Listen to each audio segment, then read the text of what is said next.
Hey everybody, it's Ronan Dave, and I'm standing outside a very nondescript building here. But this building holds a very interesting museum, the Japanese Sword Museum. Unfortunately, it's not going to be holding it much longer. As I speak, it will close March 31st, 2017. But sword lovers, don't despair. It will reopen in Ryogoku in a much larger place in January of 2018. The museum is very small, just one room and maybe about 20 swords. I didn't really count, but they are quite beautiful, and there are English explanation placards with most of the swords. A few just told the sword maker's name, and that was about. Oh, and the time period that these swords were made. A lot of them being from the Kamakura period, it seems. Or at least the ones that I saw this time.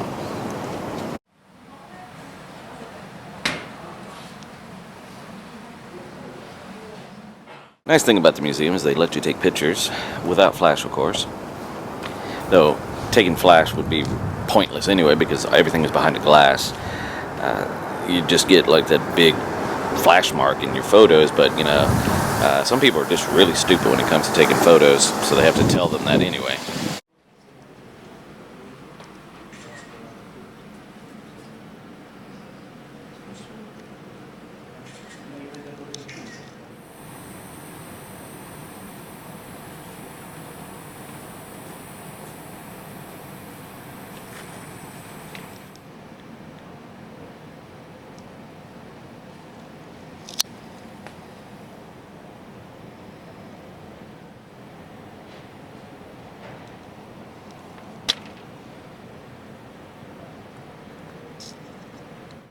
Two of the swords I found very interesting for historical purposes. One of them was owned by Date Masamune, who was a very legendary warlord, what is now today the Sendai Miyagi Prefecture. He's been the feature of a lot of NHK samurai dramas.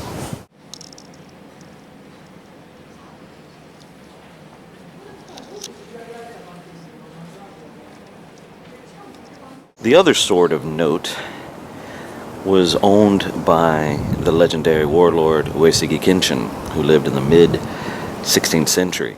He was given this sword by the shogun Ashikaga Yoshiteru.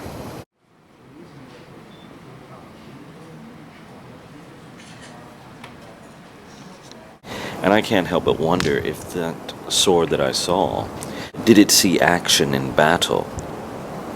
Most importantly, the Battle of Kawanakajima in 1561, or actually the fourth Battle of Kawanakajima. In that battle, Uesugi fought his rival Takeda Shingen. Uesugi launched a surprise attack on Takeda's command center, where Takeda himself was.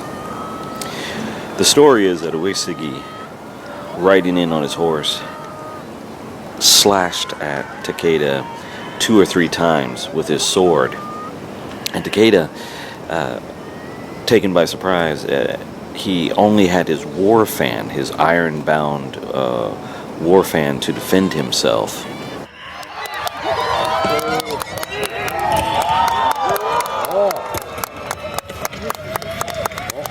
So it would have been really interesting if that sword that I saw today was the one used to attack and possibly wound Takeda Shingen.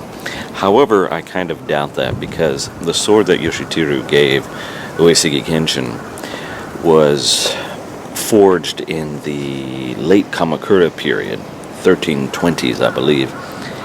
And so by the time Uesugi was given this sword, it was already over 200 years old, and very valuable at that. Even though perhaps that would have been a very noble way to use a sword to dispatch his legendary rival, I don't think he would have used such a treasure in battle like that.